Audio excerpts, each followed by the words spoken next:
আসসালামু আলাইকুম ওয়া রাহমাতুল্লাহি ওয়া বারাকাতুহু।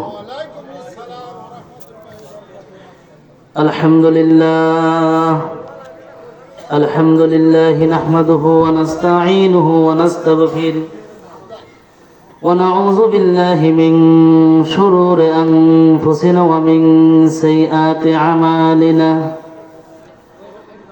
من يهده الله فلا مضل له ومن يضلله فلا هادي له ونشهد أن لا إله إلا الله وحده لا شريك له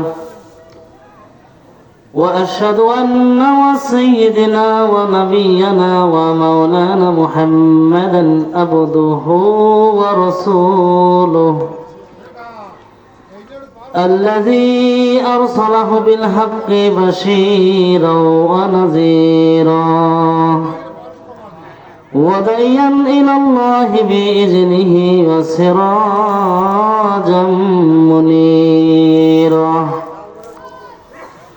أما بعد فأعوذ بالله من الشيطان الرجيم. بسم الله الرحمن الرحيم.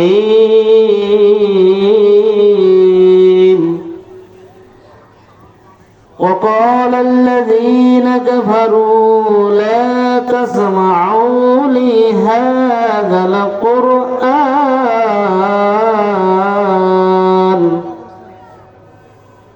لهذا القرآن والغوا فيه لعلكم تغلبون.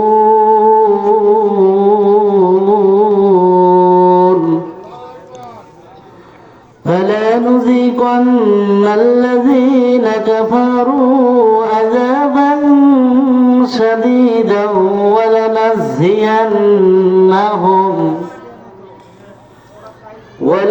ولنزينهم أسوأ الذي كانوا يعملون.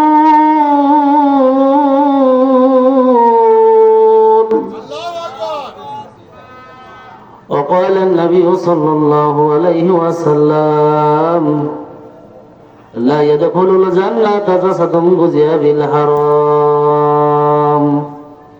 إن الله وملائكته يصلون على النبي يا أيها الذين آمنوا صلوا عليه وسلموا تسليما.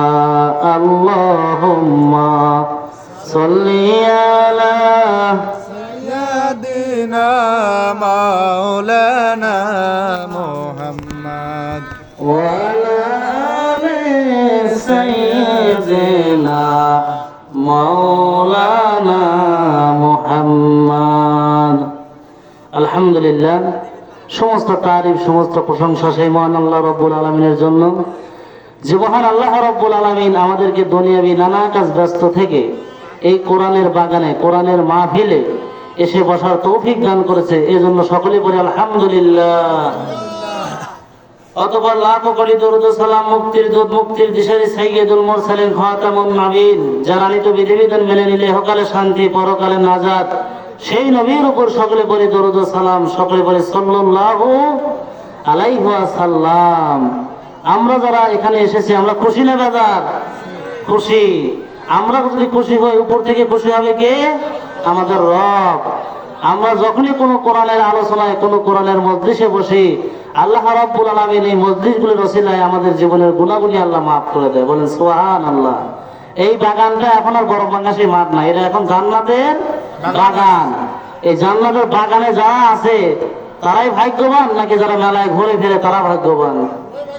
তাহলে যারা আমরা এখানে আছি আমরা কি ভাগ্যবান। প্রত্যেকটা সময়ের বড় দাম আমরা বুঝি না, কি বুঝি না, কিন্তু মৃত্যুর পরে আমরা বুঝবো, যখন আর কোনো উপায় থাকবে না। আমি সূরা হামিম সিজদা থেকে দুইটি আয়াত তেলাওয়াত করেছি। এই দুইটি আয়াতে মহান আল্লাহ রাব্বুল আলামিন কি বলে এবার বলবো আপনাদের। বিভিন্ন জায়গায় দেখবেন দুনিয়াতে বা সেই যুগে নবী রাসূলের সময়ও নবীজি যখন কোরআন তেলাওয়াত করতেন, কাফেররা কি করতেন? বাধা দিতেন। কি করতেন? বাধা দিতেন। আল্লাহ তাআলা এই কথাগুলি কোরআনে বলেন, وقال الذين كفروا لا تسمعوا لهذا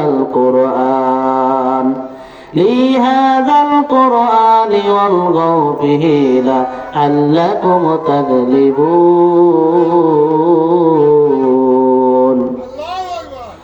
কাফেররা বলে, তোমাদের সামনে যখন কোরআন তেলাওয়াত করা হয়, কোরআনের বাণী যখন তোমাদের সামনে প্রচার করা হয়, তোমরা তাদের সামনে এমন ভাবে চিল্লাচিল্লি করবে, হট্টগোল বাজায় দেবে, যাতে ওই কোরআনের বাণী তোমাদের কানে না আসে।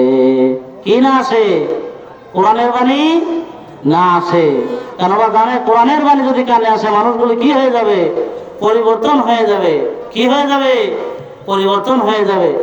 আল্লাহ রাব্বুল আলামিন তার পরে বলেন, ফালা নুযিকান্নাল্লাযীনা কাফারু আযাবান শাদীদাও ওয়া লানাযিয়ান্নাহুম আসওয়া আল্লাযী কানু ইয়া'মালুন। আল্লাহ রাব্বুল আলামিন বলে, শোনো, আমি অবশ্যই কাফিরদের কঠিন শাস্তি দেব এবং তাদেরকে আমি নিশ্চয়ই এই নির্দিষ্ট কার্যকলাপের কারণে আমি আল্লাহ রাব্বুল আলামিন তাদেরকে জাহান্নামের ভিতরে শাস্তি প্রদান করব। কি করবে? শাস্তি প্রদান করবে। যারা কোরআনের বাধা দেবে, কোরআনের মাহফিলগুলি যারা নষ্ট করবে, আল্লাহ তাআলা তাদের কি করবে? পরকালে শাস্তি দিবে। কি করবে? শাস্তি দিবে। অতএব আমাদেরকে সবসময় আল্লাহর ভয় রাখতে হবে। কি রাখতে হবে আমাদের? আল্লাহ রাব্বুল আলামিন বলেন, ইন্নাল্লাযীনা ইয়াখশাউনা রাব্বাহুম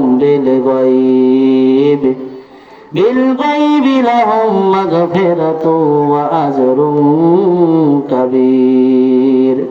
আল্লাহ রাব্বুল আলামিন বলে, শোনো শোনো, এই পৃথিবীতে আমি আল্লাহ রাব্বুল আলামিন, আমাকে যারা না দেখে ভয় করে চলবে, আমি আল্লাহ রাব্বুল আলামিন তাদেরকে মাফ করে দেব। শুধু মাফ করব না, আমি আল্লাহ তাদের মাফ করে দিয়ে আমি আল্লাহ রাব্বুল আলামিন তাদেরকে পুরস্কার দান করব। কি দান করবে? পুরস্কার দান করবে। কি করলে? যদি আমরা আল্লাহ তাআলাকে ভয় করি। আল্লাহ তাআলাকে কি আমরা দেখছি? দেখি নাই। তাহলে না দেখে কি করতে হবে? ভয় করতে হবে। আর না দেখার নামই হলো ঈমান। দেখে বিশ্বাস করতে হবে, এমনি বিশ্বাস করি। এই যে মোবাইল, এটা তো মোবাইল, এটা কি বিশ্বাস হইল? যে কোনো জিনিস না দেখে বিশ্বাস করা, এরই নাম হলো বিশ্বাস। তাই আমরা আল্লাহকে না দেখে কি করি? বিশ্বাস করি। কি করি? বিশ্বাস করি। আমরা রাসূল দেখছি? দেখি নাই, কিন্তু আমরা না দেখে রাসূলকে মহব্বত করি। কি করি? ভালোবাসি। সাহাবীরা বললেন, ইয়া রাসূলুল্লাহ, ইয়া হাবিবাল্লাহ, আমাদের চাইতে উত্তম মানুষ কি দুনিয়াতে আছে?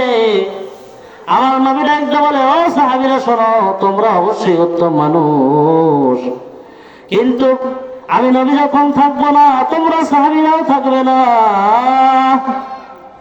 আমি নবীকে না দেখে সেই জামানায় যারা ভালোবাসবে, আমি নবীর আনিত বিধিবিধান মেনে নেবে, ওই মানুষগুলি এত দামি হবে, ও সাহাবীরা তোমরা জানো না, ওই মানুষগুলোকে আমার আল্লাহ রাব্বুল আলামিন স্বয়ং ভালোবাসবে। কি করবে? ভালোবাসবে। তাই রাসূলকে ভালোবাসার প্রয়োজন আছে কিনা? রাসূল বলেন, লা ইয়ামিনু আহাদুকুম হাত্তা আকুনা হাব্বা ইলাইহি মিন ওয়ালিদিহি ওয়া ওয়ালাদিহি ওয়ান নাসি আজমাইন। রাসূল বলেন, হযরত ওমর রাদিয়াল্লাহু তাআলা আনহু বলেন, ইয়া রাসূলুল্লাহ, ইয়া হাবিবাল্লাহ, আমি আপনাকে ভালোবাসি, তবে আমার চাইতে বেশি না। আমার নবীজি তখন এই হাদিসটা বলেন, ও ওমর, সারা পৃথিবীতে যদি ধন সম্পদ, সন্তান সন্ততি সব কিছু চাইতে যদি আমি নবীকে না ভালোবাসো, ততক্ষণ পর্যন্ত তুমি মুমিন হতে পারবে না। কি হতে পারবে না? তাহলে রাসূলকে কেমনে ভালোবাসতে হবে? আমার রাসূল যা বলেছেন তাই করতে হবে, যা নিষেধ করেছেন তা মানতে হবে। আমার রাসূল বলেছেন, তোমরা খবরদার হারাম উপার্জন করো না। কে বলছেন? আল্লাহ নবী বলেন, লা ইয়াদখুলুল জান্নাতা রাসাতুন গুজিয়া বিল হারাম। দুনিয়াতে কোনো মানুষ যদি হারাম খাবার ভক্ষণ করে আর ওই হারাম খাবার খেয়ে যদি ইবাদত করে, আমার আল্লাহ তাআলা তার ইবাদত কবুল করবে না। আমার আল্লাহ তাকে জান্নাতও কোনোদিন দেবে না। কি দেবে না? জান্নাতে দেবে না। ইবাদত কবুল হওয়ার প্রথম শর্তই হলো হালাল উপার্জন। কি উপার্জন? হালাল উপার্জন। সোনার বলি আমার বাইরে আমার, এই দুনিয়াতে আমি আপনি যা কিছু করি আল্লাহ রাব্বুল আলামিন সবই জানে। যেটা আমরা প্রকাশ্য করি গোপনে করি না কেন, আমার আল্লাহ সব কিছুই কিন্তু জানেন। জানেন কিনা? আল্লাহ রাব্বুল আলামিন বলেন, ওয়াসিররু কওলাকুম আইজহারু বিহি ইন্নাহু আলিমুম বিযাতিস সুদূর।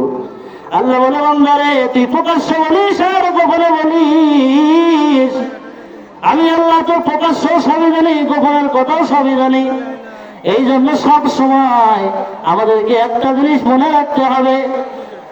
এই জন্য মনে রাখতে হবে, মানুষ যখন নির্জনে যায়, এবং শাফি রহমাতুল্লাহ আলাইহি বলেন, মানুষ তিনটা জিনিস ছাড়া বড় কঠিন হয়ে যায়। মানুষ যখন নির্জনে থাকে তখন মানুষ আল্লাহকে অত ভয় করে না। করে আমি আপনি চাইলে এখানে খারাপ কাজ করতে পারবো না, কিন্তু আমি আপনি ঘরে দরজা লাগাইয়া দিয়া যদি একলা একলা থাকি, অনেক খারাপ কাজও যদি করি দুনিয়ার কেউ দেখবে না, কিন্তু দেখবে হলো কে? সে হলো আল্লাহ। এই জন্য এই কথাটা আল্লাহ বারবার বলেন, ইন্নাল্লাযীনা ইয়াখশাউনা রাব্বাহুম বিল গায়ব। এ বান্দা, আমাকে না দেখে ভয় করো। কি করো? না দেখে ভয় করো। আল্লাহকে ভয় করার মতো ভয় করতে হবে। একজন সাহাবী এসে বললেন, ইয়া রাসূলুল্লাহ, ইয়া হাবিবাল্লাহ, আমার নামাজ পড়তেও ভালো লাগে, আবার চুরি করতেও ভালো লাগে। কি লাগে? নামাজ পড়তেও ভালো লাগে, চুরি করতেও ভালো লাগে। আল্লাহর নবী বলে, সাহাবী আচ্ছা তুমি করতে থাকো। একটা সময় দেখা গেল ওই সাহাবী আর চুরি করে না। নবী জিজ্ঞেস বলে, ইয়া রাসূলুল্লাহ, ইয়া হাবিবাল্লাহ, আমি আর চুরি করি না, চুরি করা বন্ধ করে দিয়েছি। আল্লাহর নবী বলে, সাহাবী তোমার নামাজ এখন হচ্ছে, যার কারণে তুমি চুরি করা বন্ধ করে দিয়েছো। কি করেছো? বন্ধ করে দিয়েছো। আমরা সবাই জানি, তানহা আনিল ফাহশাই ওয়াল মুনকারি ওয়াল বাগই, আছে না? ইন্না সালাতা তানহা আনিল ফাহশাই ওয়াল মুনকার। নিশ্চয় নামাজ সমস্ত অশ্লীল পাপ কাজ থেকে কি রাখে? বিরত রাখে। কিন্তু অনেক নামাজি আমরা আছি, নামাজও পড়ি, হারাম কামাইও খাই, সুদও খাই, ঘুষও খাই, খাই না? আবার নামাজও করি না। তাহলে কি বুঝলেন? যে নামাজ দুনিয়াতে আপনাকে পরিবর্তন করতে পারে না, যে নামাজ দুনিয়াতে আপনাকে খারাপ কাজ থেকে বিরত করতে পারে না, সেই নামাজ আপনাকে পরকালে কি করবে? একবার নিজেকে প্রশ্ন করুন, নামাজ দুনিয়াতে আমি যা করছি তা কি ঠিক নাকি? আমাদের প্রত্যেকের উদ্দেশ্য হতে হবে আল্লাহকে খুশি করা। কাকে খুশি করা? আল্লাহকে খুশি করা। আমরা যখন কাউকে ভালোবাসবো, আল্লাহকে খুশি করার জন্য ভালোবাসবো। কি করার জন্য? আল্লাহকে খুশি করার জন্য ভালোবাসবো। কারণ মুমিন মুত্তাকিন যারা হবে, তারা সব সময় তাদের একটা লক্ষ্য থাকবে, হলো আমার আল্লাহকে খুশি করা। কাকে খুশি করা? আল্লাহকে খুশি করা। নামাজের মধ্যে আমরা কিন্তু শিরক করি। সেটা কিভাবে? আমি নামাজ পড়তেছি, আমার পাশে মাওলানা বড় ভাই জহুরুল ইসলাম সাহেব দাঁড়িয়ে আছে, আমি মনে মনে চিন্তা করলাম, ভাই নামাজ দেখতে পারি, একটু ভালো করে পড়ি। এই যে এই চিন্তা করার কারণে নামাজের পথেও শিরক হয়ে যায়। কি হয়ে যায়? তাহলে নামাজ, আমার নামাজ সবকিছু করতে হবে কাকে খুশি করার জন্য? আল্লাহকে খুশি করার জন্য। কি করে বোঝায় ও মুমিন ভাই? এই দুনিয়ায় আছি আল্লাহ। এই যে কবরস্থান, বড় পাঙ্গাসি আর পাঙ্গাসি, মাটি কাটা পাঙ্গাসির কবরস্থান সৃষ্টি হতে আজ পর্যন্ত কত মানুষ ওই কবরে শুয়ে আছে আমরা কেউ জানি না। আমার নবী বলে, ও সাহাবীরা শোনো, জিবরাইল আমিন আর আজরাইল আমিন দুইজন আসলেন। জিবরাইল এসে বলে, ইয়া রাসূলুল্লাহ, ইয়া হাবিবাল্লাহ, আমি যেই ফেরেশতাকে আপনার কাছে নিয়ে এসেছি, ইতিপূর্বে এই ফেরেশতা কারোর কাছে গেলে অনুমতি লাগে না। এর নাম হলো আজরাইল, এই জান কবজ করে। নবী আমার বললেন, তাহলে কি করবে? আজরাইল পায়ের গোলে বসে বললেন, ইয়া রাসূলুল্লাহ, ইয়া হাবিবাল্লাহ, আমার আল্লাহ বলেছে নবী যদি দুনিয়াতে থাকতে চায়, আমার বন্ধু দুনিয়াতে থাকবে, আর উনি যদি তোমাকে জান কবজ করতে দেয় তাহলে জান কবজ করবে। আমার নবী বলে, জিবরাইল তারপর কি? আমার নবী বলে, তারপর তো আপনাকে মরতেই হবে, কারণ ইতিপূর্বে পৃথিবীতে যত নবী রাসূল এসেছে সবাই দুনিয়া ছেড়ে চলে গিয়েছে। এবার আমার নবী বলে, আজরাইল তুমি আমার জানটা কবজ করো। এবার আজরাইল আমার নবীর বুকের উপর আঙ্গুল রাখলেন। কি রাখলেন? হাত রাখলেন। আমার নবীর একটা বলে, ও আজরাইল, দাঁড়াও দাঁড়াও দাঁড়াও, তুমি আমার বুকের উপর কি রাখলে? আমার আজরাইল দেখতে বলে, ইয়া রাসূলুল্লাহ, ইয়া হাবিবাল্লাহ, আমি জানি এই দুনিয়াতে আল্লাহর পরে আপনার মর্যাদা, আমি সব চাইতে আরামের সাথে আপনার জানটা কবজ করতেছি, যাতে কোন রকমের বেয়াদবি না হয়। নবী আমার দেখতে বলে, আজরাইল রে, এটাই যদি আরামের জান কবজ হয়, তাহলে আমার উম্মত গুনাহগারের জান তুমি কেমনে কবজ করবা? ও আজরাইল, যত কষ্ট যত বেদনা আছে গো আজরাইল, আজকে তুমি আমার উপর দিয়ে দাও। ও আজরাইল, আমার কাছে কথা দাও, আমার উম্মতের উপর এই কষ্ট তুমি দিবে না। কি দিবে না? কষ্ট দিবে না। আজরাইল দেখতে বলি, ইয়া রাসূলুল্লাহ, ইয়া হাবিবাল্লাহ, আমি একটা আমল শিখিয়ে দিচ্ছি। দুনিয়াতে আপনার উম্মতরা যদি প্রত্যেক ফরজ নামাজের পরে যে আয়াতুল কুরসি যদি পাঠ করে, নবী গো, আমি কথা দিলাম আপনার উম্মতদের জান আমি আরামের সাথে কবজ করব। কি করবে? একবার ভাবুন, যেই নবী, মায়ার নবী, দয়ার নবীর জান কবজ করলে এত কষ্ট আমরা কি? এই জন্য এই যে কবরস্থান, আমাদের চলে যেতে হবে, কেউ বাঁচবো না। এই জন্য আমরা এখনো যারা ঘোরাফেরা করতেছি, আমরা আসলে এই ময়দানে বসে পড়ি, এই কোরআনের বাগানে বসে পড়ি। এখনই আমার 14 বড় ভাই ওয়াজ করবে, আপনারা শুনবেন এবং নেক আমল নিয়ত করে শুনবেন, যাতে পরকালে জান্নাতে যেতে পারি। কি আমরা সবাই কাকে খুশি করব? আল্লাহকে।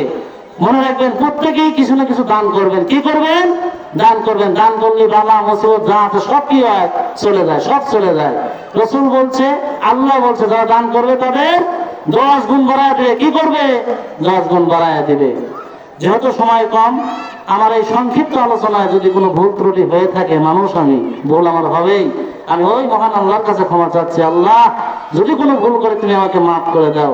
আর যা বলেছি, প্রথমে আমাকে এবং আপনাদের সকলকে যেন আমল করার তৌফিক দান করেন। সকলে বলি আমিন। সবাই আমার জন্য দোয়া করবেন, আল্লাহ যেন দিনের পথে কবুল করে। আসসালামু আলাইকুম ওয়া রাহমাতুল্লাহি ওয়া বারাকাতুহু।